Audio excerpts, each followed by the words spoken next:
کہتا ہے اقیم الصلاۃ، اے لوگوں نماز ادا کرو، نماز قائم کرو، حی علی الصلاۃ حی علی الفلاح ندائیں آتی رہتی ہیں فجر کی اذان میں، ظہر کی اذان میں، عصر کی اذان میں، مغرب اور عشاء کی نماز اذان میں. کتنے لوگ آتے ہیں مسجد میں؟ 5% لوگ آتے ہیں. حضرت مولانا یوسف صاحب رحمۃ اللہ علیہ فرمایا کرتے تھے کہ جس دن مسلمان 51% صحیح معنوں میں مسلمان بن جائیں گے اور مسجدوں کو آباد کرنے والے ہو جائیں گے، اللہ رب العزت تمہیں محکوم سے حاکم بنا دے گا اور تمہارا غلبہ پورے ہندوستان میں ہو جائے گا.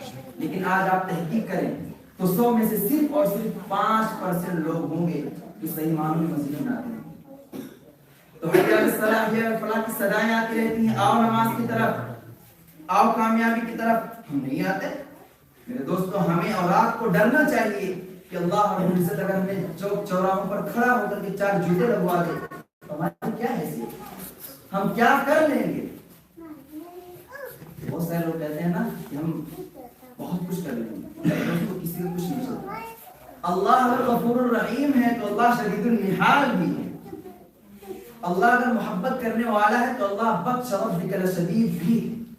اللہ کی لاٹھی میرے دوستو اگر اللہ کی رحمت بھی ہے تو اللہ کی طرف سے لاٹھی بھی پڑتی ہے لوگوں پر، آپ دیکھتے ہیں. تو اس لیے میرے دوستو ہم قرآن کریم کے تقاضوں پر عمل کریں. آپ سوچیے جو بھی آپ کے سامنے بیان کیا گیا کہ فرشتوں نے دعائیں کی، قرآن کریم جس پر نازل کیا جائے، جو قرآن کریم کی تلاوت کرنے والے ہوں اور جو قرآن کریم کو اپنے سینوں کے اندر محفوظ کرنے والے ہیں. اس لیے میرے دوستوں قرآن کریم کے اوامر پر عمل کیا جائے. اسی طریقے سے قرآن کریم کے اندر اللہ فرماتا ہے الذین یأکلون الربا الذین یأکلون اموال الیتامی ظلما انما یأکلون فی بطونہم نارا وسیصلون سعیرا. جو لوگ یتیموں کا مال ظالمانہ، غاصبانہ، جاہلانہ طور پر کھا لیتے ہیں، غصب کر لیتے ہیں، وہ گویا کہ اپنے پیٹ میں جہنم کے انگارے بھر رہے ہوتے ہیں. بہت شوق ہے نا آپ کھانے کا. اللہ فرماتا ہے وَسَيَصْلَوْنَ سَعِيرًا، ان قریب جہنم میں ان کے پیٹ میں انگارے بھرے جائے گا اور وہ جہنم کا ایندھن بنے گا. آج آپ اور ہم اپنے معاشرے میں غور کریں کہ کتنے لوگ ہوں گے جو اپنی بہنوں کو میراث میں حصہ دیتے ہیں. بہت کم لوگ. میرے دوستو والد کے انتقال کے بعد بیچاری بہن کوئی نہیں ہوتا. باپ بھائی جو ہوتا ہے ظالمانہ غاصبانہ طور پر مجبور کرتا ہے بہن کو کہ میں تمہیں نہیں دوں گا، کیا کر لو گی. ٹھیک ہے میرے دوستو وہ کچھ نہیں کر پائے گی، وہ کمزور ہے. لیکن جب کل قیامت کا دن ہوگا، زمین تابع کی ہوگی، آسمان فولاد کا ہوگا، محمد عرش پہ ہوں گے، خدا انصاف پہ ہوگا. جب اللہ تم سے پوچھے گا کہ بتاؤ تم نے اپنی بہن کو حصہ دیا تھا کہ نہیں دیا، تو بتاؤ اس تمہارا کیا جواب ہے؟ جواب آپ کے ہمارے پاس نہیں.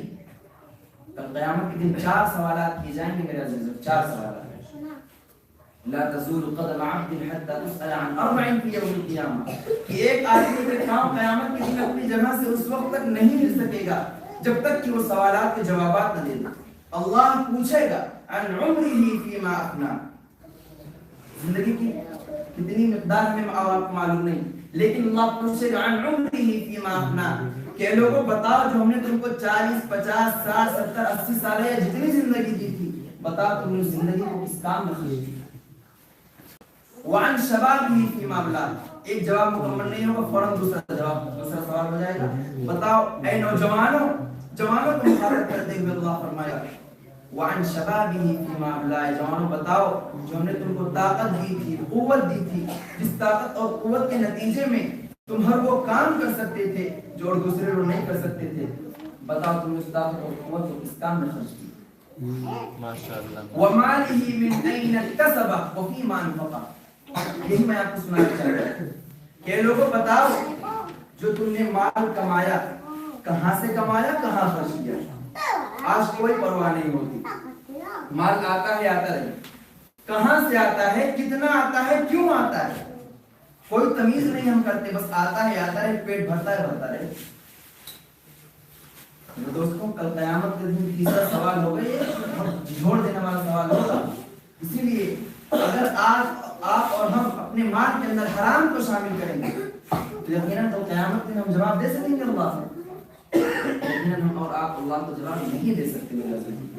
اب سوچئے جو مال کمانے کے بارے میں جو سوال کیا جا رہا ہے، تو جو آدمی جان بوجھ کر کے اپنی بہن کا ناجائز حصہ لے لے گا وہ کیسے کہہ سکتا ہے کہ میں بچ جاؤں گا قیامت کے دن؟ اسی طریقے سے میرے دوستوں جو چوتھا سوال تو قیامت کے دن ہوگا وہ ان لوگوں سے ہوگا جو کچھ جانتے ہیں اسلام کے احکام کے بارے میں اور جاننے کے باوجود عمل نہیں کرتے۔ وَمَاذَا عَمِلَ فِيمَا عَلِمَ، کہ اے لوگوں بتاؤ تم نے اپنے علم پر کیا عمل کیا۔ اس حدیث کے ٹکڑے سے مراد صرف علماء نہیں ہے، میں بار بار کہتا ہوں اس حدیث کے ٹکڑے سے مراد ہم بھی ہیں اور آپ بھی ہیں۔ مثلا آپ کو بتا دیا گیا وَلَا تَقْرَبُوا الزِّنَا إِنَّهُ كَانَ فَاحِشًا، اے لوگوں زنا کے قریب نہ جاؤ، کیوں؟ انہو کان فاحشہ کی وہ کھلا بے حیائی کا راستہ ہے۔ اس کے باوجود اگر ہم لوازمات زنا میں مبتلا ہوتے ہیں، زنا صرف کوئی نہیں ہے جس کو ہم اور آپ سمجھتے ہیں، بہت سارے زنا اور ہوتے ہیں، پیر سے چلنا، ہاتھ سے پکڑنا، آنکھوں سے دیکھنا، یہ سب چھوٹے چھوٹے ہیں جن کو زنا کا نام دیا گیا ہے۔ تو کل قیامت کے دن پوچھا جائے گا اپنے علم پر کیا عمل کیا، آپ کو بتا دیا گیا، فرمایا گناہوں سے بچو، زنا سے بچو، بد نظری سے بچو۔ اس کے باوجود اگر آپ اور ہم بد نظری کریں اور پھر ہمیں نہیں معلوم، حالانکہ بتا دیا گیا، تو گویا کہ ہم بھی اور آپ بھی اپنے علم پر عمل نہیں کرتے۔ علم پر عمل نہیں کرتے تو قیامت کے دن ہم اس کا جواب کیا دے سکتے ہیں؟ میرے دوستو قیامت کا معاملہ کوئی آسان معاملہ نہیں ہوگا۔ اللہ رب العزت والجلال نے پارہ نمبر 30 میں فرمایا فَإِذَا جَاءَتِ الصَّاخَّةُ، جب وہ چیخ اور چنگھار آئے گی قیامت کی، اس کے روب اور شدت کی آواز اتنی سخت ہوگی کہ انسان کے کان کے پردے پھٹ جائیں گے۔ پھر کیا ہوگا؟ یوم یفر المرء من اخیہ، انسان بھاگ رہا ہوگا، کس سے بھاگے گا؟ اپنے، کوئی پولیس والے دوڑا رہے ہوں گے، کوئی ایجنسی والے کھدیڑ رہے ہوں گے، نہیں، انسان اپنے بھائی سے بھاگ رہا ہوگا، سگے بھائی سے بھاگ رہا ہوگا۔ اور کس سے بھاگے گا؟ وَأُمِّهِ، اور اپنی سگی ماں سے بھاگ رہا ہوگا۔ ماں کا مقام اور مرتبہ کتنا بڑی ہے وہ آپ کے سامنے کچھ باتیں آئیں میرے دوستوں، لیکن اس کے باوجود، اتنی محبت کے باوجود انسان کو قیامت کے دن اپنی ماں سے بھی بھاگ رہا ہوگا۔ اور اس بارے میں فرمایا وَأَبِيهِ، اپنے باپ سے بھی بھاگ رہا ہوگا۔ اب یہ بھی بتا دیا گیا کہ باپ کا مقام کتنا ہے، لیکن اتنی محبتوں کے باوجود قیامت کے دن ایک آدمی ایک دوسرے سے بھاگ رہا ہوگا۔ آگے فرمایا وَصَاحِبَتِهِ، انسان اپنی بیوی سے بھی بھاگ رہا ہوگا۔ دنیا کے اندر انسان اپنی بیوی سے ہر وہ کام کرتا ہے، ہر وہ معاملات طے کرتا ہے، ہر وہ مشورہ کر لیتا ہے جو اور لوگوں نہیں کر سکتا، لیکن جب تک قیامت کا دن ہوگا بولنا بھی دیکھے گا انسان تو اپنی بیوی سے منہ چھپا رہا ہوگا۔ اور اس سے آگے کا فرمایا وَبَنِيهِ، اور اپنی اولاد سے بھی بھاگ رہا ہوگا۔ میرے دوستوں عربی گرامر کے اعتبار سے بنی صرف اپنی ذاتی اولاد کو نہیں کہتے کہ اپنے بیٹے کو بنی کہتے ہیں، نہیں، اپنی اولاد کو بھی کہتے ہیں، جو اپنی اولاد کی اولادیں ہوتی ہیں ان کو بھی بنی کہتے ہیں۔ جیسے دنیا میں لوگ کہتے ہیں نا دادا جی کہ مجھے اپنے پوتے سے اتنی محبت ہے جتنا کہ اپنے بیٹے سے بھی محبت نہیں۔ جب کل قیامت کے دن دادا جی قیامت کی بھگوانیاں دیکھیں گے تو اپنے پوتے سے بھی منہ چھپا رہے ہوں گے۔ اللہ ہماری حفاظت فرمائے میرے دوستوں، قیامت کا معاملہ کوئی آسان نہیں ہوگا، بہت سخت معاملہ ہے۔ اس لیے میرے دوستوں ہم قرآنی زندگی پر عمل کرنے والے بنے، قرآن کو اپنی زندگی میں داخل کرنے والے بنے، صرف نام کے مسلمان نہ بنے۔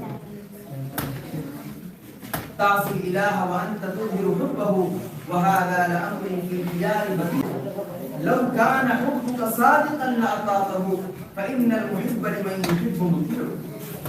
اللہ سے محبت کا دعویٰ پھر اللہ کی نافرمانی، یہ بڑا عجیب معاملہ ہے۔ ہمیں اللہ سے محبت نہیں ہے، اگر ہمیں اور آپ کو اللہ سے محبت ہوتی تو اللہ کی اطاعت بھی ہوتی۔ کیوں؟ کیونکہ محب اپنے محبوب کی اطاعت کیا کرتا ہے۔ اور میرے دوستو دل ایسا ہے کہ محبت کرے گا کسی نہ کسی طرح، دل بہر محبت ہے، محبت یہ کرے گا، لاکھ اس کو بچا تو یہ کسی پر تو مرے گا، پتھر سے ہو، خدا سے ہو یا کسی انسان سے ہو، آتا نہیں ہے چین محبت کے بغیر۔ اس لیے میرے دوستوں اپنے دل کی محبت کے رجحان کو پھیریے، اچھا لوگ یہ سمجھتے ہیں جو اللہ سے محبت کرتا ہے وہ اپنے رشتہ داروں کے حقوق ادا نہیں کرتا. نہیں، اللہ سے جتنی زیادہ محبت کرے گا وہ اتنی زیادہ اپنی بیوی سے بھی محبت کرے گا، وہ اتنی زیادہ اپنی اولاد سے بھی محبت کرے گا، وہ اتنی ہی زیادہ اپنے ماں باپ کی فرمانبرداری بھی کرے گا، اپنے بچوں کی بہترین تربیت بھی کرے گا.